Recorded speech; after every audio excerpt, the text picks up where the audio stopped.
주의 은혜와 축복이 여러분 가운데 풍성하게 임하기를 간절히 축원합니다. 민수기 성경은 광야에서의 삶을 어떻게 살아야 할지를 가르쳐주는 성경이라고 했습니다. 광야의 생활을 어떻게 해야 되냐. 광야는 아무것도 없는 것이죠. 그래서 오직 하나님밖에 의지할 곳이 없습니다. 아무것도 없기 때문에 먹을 것도 없고 물도 없습니다. 그렇기 때문에 더욱 하나님만 의지해야 할 곳이 광야인데, 광야에서 자기 마음대로 움직이고 또 대열을 이탈했다가는 죽는 것밖에 없습니다. 그래서 광야의 삶을 살기 위해서는 반드시 하나님의 인도함을 따라야 됩니다. 하나님이 이끄시는 대로. 우리의 삶이 광야와 같다 그렇게 말씀드렸죠. 우리가 살아가는 삶이 광야와 같아요. 광야와 같다면 내 마음대로 삶을 살아서는 안 되겠죠. 내가 사는 모든 날을 하나님의 인도함에 다 맡겨야 됩니다. 여러분들의 삶을 하나님께 다 맡기시기 바랍니다. 그러기 위해서는 말씀을 알아야 됩니다. 왜냐하면 하나님이 뭐라고 말씀하시는지 알아야 맡기죠. 이스라엘이 민수기에서 하나님이 그들에게 뭐라고 말씀하시는지를 알아야 그대로 광야를 걸어갈 것 아니에요? 우리의 삶도 마찬가지라는 거예요. 그래서 우리가 이 민수기를 잘 배워야 됩니다. 그냥 민수기니까 넘어가는 게 아니라 이 속에 내가 살아가야 할 삶의 길을 하나님께서 가르쳐주고 있지, 그러한 마음으로 잘 배워야 됩니다. 여러분, 분명히 우리는 잘 기억해야 됩니다. 하나님의 말씀. 내 마음대로 하고 싶어 하지만 내 마음대로 하면 우리의 삶은 엉망이 될 수 있습니다. 우리의 삶이 가나안을 향하여 복된 삶을 가기 위해서는 하나님만 바라봐야 됩니다. 하나님의 말씀에만 순종하고 가야 됩니다. 민수기를 보면 정말 질서 있는 공동체의 삶을 보여주는데 그게 얼마나 중요한지를 잘 보여줍니다. 공동체에서 나의 뜻을 내세우거나 주장하지 말라는 겁니다. 오직 하나님의 뜻을 따르라는 겁니다. 그래야 그 공동체가 탈이 없다는 겁니다. 오늘 본문 말씀은 이스라엘이 이제 광야를 이렇게 행진해서 가야 될 때 어떻게 진을 형성해서 가야 할지를, 또 행진을 어떤 순서로 해야 할지를 하나님께서 가르쳐 주시는 겁니다. 광야를 지날 때에 나는 걸음이 빨라, 그래서 먼저 막 가서도 안 됩니다. 기운이 없다고 그 대열에서 이탈해서도 안 됩니다. 또 내가 다른 진영에 아는 사람이 있다고 거기 다른 진영에 가서 섞여서 나서도 안 됩니다. 내가 가야 할 정해진 진영에서, 정해진 방향대로 질서 있게 가야 된다는 겁니다. 생각해 보세요. 200만 명이나 되는 인구입니다. 20세 이상 남자만 60만이지 전체는 200만에 가까운 인구입니다. 이 200만에 가까운 인구가 움직인다고 생각해 보십시오. 자칫 잘못하면 넘어진 사람을 밟을 수도 있잖아요. 걸음이 빠르다고, 왜 그렇게 빨라? 왜 이렇게 늦어? 서로 불평할 수도 있잖아요. 그런데 모두가 함께 가야 한다는 겁니다. 분명한 사실은 모두가 함께 가야 된다는 겁니다. 그러기 위해서는 걸음이 빠른 사람은 절제할 줄 알아야 됩니다. 걸음이 느린 사람은 또 노력해야 됩니다. 튼튼한 사람은 약한 사람을 도와야 됩니다. 약한 사람은 그 도움을 부끄러워하는 것이 아니라 도움을 받을 때 감사해야 합니다. 그렇게 해서 가야 되는 겁니다. 그렇게 광야의 길을 걸어가야 되는 겁니다. 이 모습을 이렇게 보면 마치 교회와 같아요. 교회도 보면 많은 사람들이 모여서 함께 신앙생활하는 공동체이죠. 여기에 보면 걸음이 빠른 사람도 있고 걸음이 느린 사람도 있잖아요. 믿음의 분량이 좀 이렇게 깊은 사람도 있고 믿음의 분량이 좀 얕은 사람도 있고. 그럼 믿음의 분량이 좀 깊은 사람, 큰 사람은 스스로 자제해서 약한 사람을 이끌어 갈 수 있어야 돼요. 그 사람은 믿음이 없다고 핀잔을 줘서도 안 돼요. 믿음이 약함을 보고 도와줘야 돼요. 또 믿음이 약한 사람은 믿음이 좋은 사람을 보고 막 속된 말로 나댄다고 그렇게 잘난다고 그렇게 시기 질투할 이유가 없어요.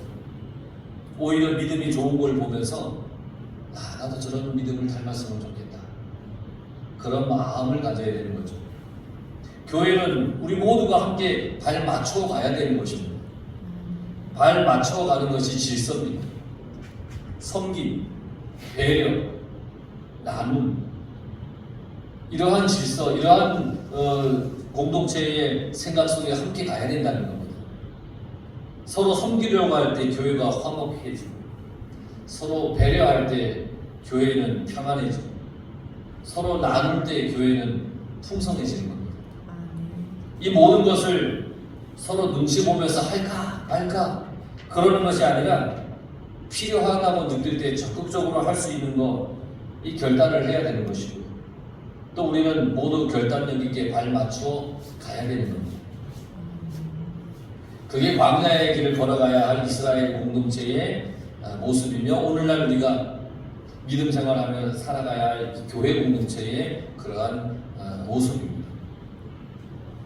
2절에 보면 이스라엘 자손은 각각 자기의 진영과 군기와 자기 조상의 가문의 기호 곁에 진을 치되 회막을 향하여 사방으로 치라, 그렇게 말씀하고 있죠. 네 진영으로 나눕니다. 그리고 각 진영마다 군기를 들고 있습니다. 기를 이렇게 듭니다. 군기를 세워요. 그리고 조상의 가문의 기호가 있어요. 그 기호를 이렇게 들어요. 그 곁에 이제 진을 치는 겁니다. 기를 이렇게 들고 이제 그 곁에 이제 진영을 이렇게 해서 진을 칩니다. 왜냐, 각 진영을 확실히 구별하기 위해서입니다. 이게 아주 중요한 겁니다. 이들 모두는 회막을 중심으로 사방으로 진을 칩니다. 회막이 중심입니다. 딱 중심이 되고 사방으로 진을 칩니다. 회막이 중심입니다. 하나님께 예배 드리는 곳이 중심이 되는 겁니다. 이들이 광야를 행진할 때, 머물 때 이들은 회막을 중심으로 움직입니다. 회막을 보호하는 것이 아닙니다. 그들이 회막을 보호하기 위해서 사방으로 진을 치는 것이 아닙니다. 회막이 중심이 되어서 진을 치는 겁니다. 우리는 잘못 알면 안 됩니다. 회막을 지키려고 보호하려고 치는 게 아니라 회막이 중심이 되는 겁니다. 여러분, 철저히 하나님 중심의 삶을 살아가시기 바랍니다. 이스라엘 백성, 하나님께서 이스라엘 공동체의 중심에 계시다라는 것을 그들에게 알려주는 겁니다. 그래서 사람 어디서 봐도 회막이 보이는 겁니다. 우리 가운데 늘 하나님이 계시는구나, 이걸 보는 겁니다. 그렇게 해서 세우는 겁니다. 교회의 중심도 마찬가지입니다. 교회의 중심은 하나님이십니다. 교회는 여러 사람들이 있고 여러 모임이 있잖아요. 남성교회도 있고 여성교회도 있고. 우리 교회는 뭐 그다지 이렇게 큰 교회가 아니라서 많은 어떤 부서는 없지만 그래도 몇 가지 부서가 있잖아요. 이 모임의 중심이 어디에 있어야 하느냐? 이 모임의 중심은 하나님이라야 돼요. 예수 그리스도. 그러면 이 모임에서 예수님 이야기, 신앙 이야기 말고 다른 것 할 필요가 없는 겁니다. 누가 어쨌네 저쨌네 이렇게 얘기할 필요가 없습니다. 그저 주님 이야기, 신앙 이야기. 교회의 봉사도 마찬가지입니다. 교회의 봉사의 중심은 어디에 있어야 되느냐? 바로 예수 그리스도가 중심이 되어야 됩니다. 내가 봉사할 때, 내가 의자를 하나 닦더라도 그 마음은 주를 향한 마음으로 닦는 겁니다. 이렇게 그렇게 되면 봉사하다가도 서로 뜻이 안 맞는다고 다툴 일이 없겠죠? 주님이 중심이니까. 아유, 3번 닦으려니 왜 2번밖에 안 닦아? 이러면서 싸울 일이 없겠죠. 2번 닦은 거 보면 내가 가서 한 번 더 닦아주면 되는 거죠. 자기 뜻대로 하지 않겠죠. 고집 부리지도 않겠죠. 주님이 중심입니다. 예배의 중심 하나님이십니다. 우리의 삶의 중심 하나님이십니다. 하나님이 중심인 삶을 살아가야 됩니다. 교회 밖에 나가는 순간 하나님을 교회에 두고 여러분 세상에 나가면 안 됩니다. 예배 드리고 교회 밖에 나가면 하나님은 교회에 두고 나가는 사람들이 더러 있지 않습니까? 아닙니다. 세상에 나갈 때도 하나님이 중심이 되어서 나가야 됩니다. 하나님 잠깐 계십시오. 다음 주에 오겠습니다. 이래서는 안 된다는 거예요. 우리의 삶의 중심도 하나님입니다. 중요한 것은 중심입니다. 중심이 흔들리면 모든 것이 흔들리고 무너지죠. 나의 중심에 하나님께서 계십니다. 가장 안전한 중심이기 때문에 하나님이 내 속에 계셔야 됩니다. 구원의 길이기 때문에 내 속에 계셔야 됩니다. 우리의 삶의 가장 복된 길이기 때문에 하나님이 내 속에 계셔야 됩니다. 오늘 성경에서 아주 중요한 말씀이 회막을 향하여 합니다. 회막을 향하여. 내가 향해야 할 곳이 어디 있냐? 교회입니다. 내가 향해야 할 곳이 어디냐? 하나님입니다. 내가 바라봐야 할 곳, 바로 하나님께서 세우신 교회. 그래서 우리는 교회 중심의 삶을 사는 겁니다. 하나님 중심으로 산다는 얘기입니다. 그러다 보면 세상에서 방황한 일이 없겠죠. 하나님 중심으로 사는 것. 혹 교회에 오긴 왔는데 하나님을 향하지 못하면 안 됩니다. 하나님을 향해야 됩니다. 교회에서 우리가 바라봐야 할 분은 오직 하나님이십니다. 그러니까 예배가 지루할 틈이 있겠습니까? 내가 하나님을 바라봐야 되는데 하나님만 바라보고 있는데 졸릴 틈이 있겠습니까? 하나님을 바라봐야 되는데 갑자기 뜨끔하시는 분 몇 분 계십니까? 하나님을 바라봐야 돼요. 하나님을 바라봐요. 내가 향하는 것, 바라보는 것은 관심입니다. 내가 향하는 것, 내가 바라보는 것, 그것이 관심입니다. 그것이 집중입니다. 내가 뭘 바라보느냐. 관심을 가지고 집중해야 바라볼 수 있고 바라볼 때에 잘 볼 수가 있는 거예요. 여러분 하나님을 잘 바라볼 수 있게 바랍니다. 오늘 누굴 만나기 위해서 교회에 오셨죠? 하나님을 만나기 위해 온 겁니다. 말씀을 듣기 위해서. 여러분 향하십시오. 하나님을 향하십시오.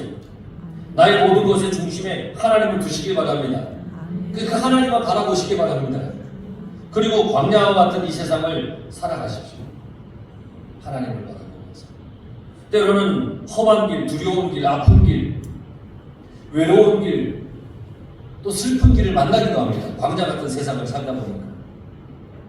그래도 그런 길을 만나더라도 나에게 만나를 주시고 물을 주시듯이 우리로 하여금 살아갈 수 있도록 그 길을 인도해 주시는 하나님이 계십니다. 본향을 향하여 갈 수 있도록 인도하시는 하나님이 계십니다. 이런 하나님을 내가 향한다. 내 관심이, 내 마음이 하나님을 향한다. 생각만 해도 너무 좋지 않습니까? 내가 천국의 길을 갈 수 있도록 이끌어 가시는 하나님을 내가 바라봅니다. 얼마나 기쁜지 모릅니다. 이렇게 가슴 뛰게 만드는 하나님, 그 하나님을 향하여 우리는 늘 하나님을 만나는 그 첫사랑의 감격을 회복하며 살아야 됩니다. 나를 구원해 주신 그 감격, 그걸 기억해내며 살아가십시오. 하나님의 말씀을 기억해내며 살아가시기 바랍니다. 기억해내는 것, 그게 내 믿음입니다. 내 인생 가운데 하나님의 말씀을 얼마나 기억하며 사느냐, 그게 내 믿음의 분량인 겁니다. 모든 순간 하나님의 말씀을 기억하여서 살아가는 사람이 있는 겁니다. 뛰어나도 하나님의 말씀이 기억이 안 나는 사람이 있을 수도 있잖아요. 근데 하나님의 말씀이 기억나는 사람의 그 믿음이 훨씬 더 깊은 믿음이 아니겠습니까? 여러분의 인생 가운데 늘 하나님의 말씀이 기억나시길 바랍니다. 또 오늘 말씀해 보면 굉장히 흥미로운 게 하나 있습니다. 각 지파별로 구분 지은 것을 자세히 보면 굉장히 흥미로운데, 회막을 중심으로 해서 동쪽에 위치한 지파를 보면 유다, 이사갈, 스불론 지파입니다. 서쪽에는 에프라임, 므낫세, 베냐민 지파입니다. 남쪽에는 르우벤, 시므온, 갓 지파입니다. 북쪽은 단, 아셀, 납달리 지파입니다. 이렇게 동서남북을 나누어 놨습니다. 그런데 유다와 이사갈과 스불론은 레아를 통하여 낳은 아들입니다.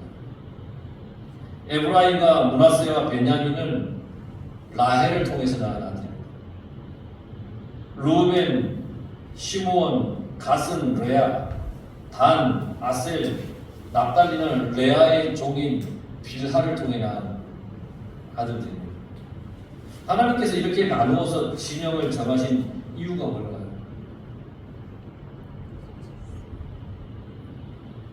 서로 잘 어울릴 것 같은 집합끼리 묶어주신 거예요. 서로 이해하고 감싸줄 수 있는 그런 관계에 집합끼리 묶어주신 거예요. 모두가 다 좋은 관계일 수 없잖아요. 그렇게 되기를 우리는 원하지만 실상은 다 이렇게 좋은 관계가 될 수가 없어요. 그래서 잘 지내는 집합끼리 하나님께서 모아주셨어요. 성경에 나오는 집합들을 보니까 이 집합들이 다 서로 잘 지내고 연합할 거라고 생각하잖아요. 성경에 나온 집합인데 서로 미워하겠어. 다 잘 지내겠지. 그렇게 생각할 수 있죠. 그런데 성경에 나오는 사람들이나 그 집합은 우리가 사는 세상과 별반 다르지 않아요. 자기에게 돌아올 재산 때문에 시기하고 다투는 모습, 아버지의 사랑을 독차지한다고 그 동생을 시기해서 그 동생을 죽이려고 하는 그 형제들, 아우가 하나님께 대한 그 신앙이 더 좋아 보여서 시기하는 나머지 그 아우를 죽인 형의 모습, 남의 부인이 좋아 보여서 빼앗은 왕의 모습, 아버지의 왕위가 탐이 나서 아버지를 죽이려고 했던 그 아들의 모습, 자기 목숨을 부지하기 위해서 왕임에도 불구하고 미친 척해야 하는 그런 다윗의 모습. 성경은 지금 우리가 사는 이 세상에 대해서 아주 정확하게 다 보여주고 있습니다. 하나님은 우리가 사는 이 세상에 대해서 너무너무 다 잘 알고 계신 분입니다. 그래서 어떻게 배치를 해놔야 잘 살 수 있는지 또한 하나님이 알고 계십니다. 그래서 섞기도 하고 나누기도 하시고 만나기도 하시고 또 헤어지기도 하시고 하나님이 그렇게 하시는 겁니다. 우리는 그러한 하나님의 이끄심에 순종하며 따라가는 것뿐입니다. 내가 판단할 수도 있겠지만 내 판단이 정확하겠습니까? 하나님의 정하신 그 뜻이 훨씬 정확하겠습니다. 몸종에서 난 자들은 그들끼리 모아야 연합이 되고 레아의 자녀들끼리 모아야 다툼이 덜 하겠고 라헬과 관련되어 있는 자녀들을 모아야 서로 위로하고 이해할 수 있는 것이죠. 교회도 가만히 보면 잘 어울릴 수 있는 사람들이 있잖아요. 그런데 이상하게 잘 어울리기 어려운 관계도 있잖아요. 그리스도의 사랑으로 다 이겨내야 되는데 그게 여간 어려운 일이 아니잖아요. 그래서 교회도 진영을 잘 짜는 게 아주 중요한 겁니다. 이건 편을 가른다는 얘기가 아닙니다. 잘 어울릴 수 있는 관계를 묶는 거라는 겁니다. 묶여진 누리끼리 경쟁하는 것이 아닙니다. 자기의 자리를 잘 지키며 함께 나아가는 겁니다. 동쪽의 진영을 맡은 이들, 서쪽, 남쪽, 북쪽의 자리를 맡은 이들은 자기 자리를 잘 지키며 나가야 되는 겁니다. 하나님의 나라는 질서가 있는 것입니다. 질서. 우리의 신앙도 질서가 있어야 됩니다. 이 질서는 경쟁이 아닙니다. 질서는 배려에서 화합에서 나오는 게 질서입니다. 이 모든 것의 중심은 회막 하나님의 성전입니다. 그래서 우리는 모두가 믿음 생활하고 신앙 생활을 할 때 질서 있게 하나님을 바라보며 하나님 중심으로 하는 겁니다. 싫은 사람이 있을 수도 있죠. 그러면 안 묶이고 되는 겁니다. 그렇다고 미워하는 거 아닙니다. 각자의 자리에서 하나님의 거룩한 일을 잘 해나가는 게 중요하다는 거예요. 이스라엘 백성들은 진영이 정해졌을 때 누구든지 회막을 바라볼 수 있었습니다. 왜냐하면 회막이 중심이었으니까. 그래서 다른 지파를 쳐다보지 않고 오직 회막을 바라봤습니다. 그러니까 미워하는 사람을 먼저 보는 게 아니라 회막을 먼저 바라보는 겁니다. 회막이 중심이니까. 여러분, 그럴 수 있잖아요. 싫은 사람이 있을 수도 있고요. 근데 그 사람을 먼저 바라보는 게 아니라 하나님을 먼저 바라보십시오. 그러면 되지 않겠습니까? 우리도 하나님만 바라보며 내가 몸담고 있는 교회에서 감사함으로 기쁨으로 예배를 드리며 살아가야 됩니다. 그래서 하나님만 바라보는 그 교회, 그 성도들은 하나님만 바라보는 성도들이 많은 교회일수록 그 교회는 평안하고 기쁨이 있고 하나님의 은혜 가운데 평안하게 하나님의 거룩한 사명들을 이루어가는 교회입니다. 우리 모든 성도들은 하나님만 바라보시기 간절히 바랍니다. 나의 일상에 오직 하나님만 바라보셔서 여러분들의 삶이 하나님을 기뻐하시고 또 말씀을 기억해서 그 말씀대로 살아가는, 그래서 하나님의 나라를 하나하나 이루어가는, 또 하나님의 나라를 맛보는 그런 복된 인생이 되기를 간절히 축원합니다. 기도하겠습니다.